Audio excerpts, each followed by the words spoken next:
Des meubles de jardin en métal, c'est bien beau, mais ils rouillent facilement. De temps à autre, il faut donc se retrousser les manches et leur donner un bon coup de peinture. Encore faut-il choisir la peinture qui convient et s'y prendre dans les règles de l'art. Toutes les peintures ne conviennent pas. Utilisez uniquement une peinture destinée aux métaux, résistante à l'extérieur. De plus, sachez que les peintures à base de solvants que nous avons testées sont plus efficaces que celles à base d'eau. Préparez bien votre matériel avant de vous lancer. Paire de gants, linge pour frotter les taches, journaux couvrant le sol, brosse métallique, papier de verre grain fin et plus épais, éventuellement éponge à poncer, détergent, white spirit ou dégraissant spécial, récipient, bout de bois pour mélanger la peinture, pinceau à bout rond, pinceau à bout carré, sans oublier la peinture bien sûr.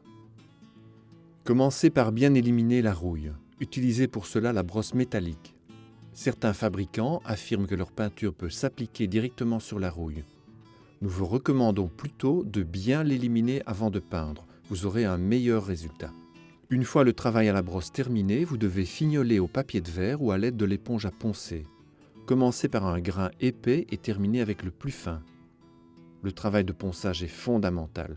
Plus la surface sera lisse et uniforme, plus vous aurez un beau résultat avec la peinture.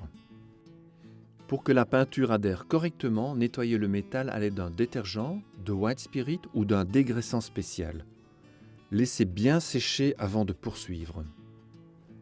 La plupart des peintures pour métaux ne nécessitent pas de primaire. Toutefois, certains fabricants recommandent de prévoir une couche de primaire avant la peinture proprement dite. Dès que vous êtes prêt à peindre, protégez le sol à l'aide de journaux par exemple. Secouez le pot de peinture avant de l'ouvrir.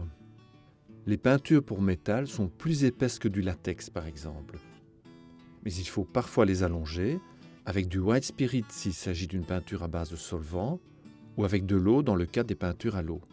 Dans tous les cas, respectez les proportions indiquées par le fabricant.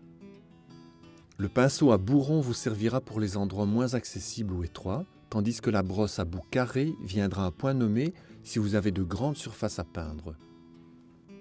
Ne peignez pas tous les bords en premier lieu, vous risqueriez de voir les raccords de peinture. Peignez-les progressivement en même temps que la surface.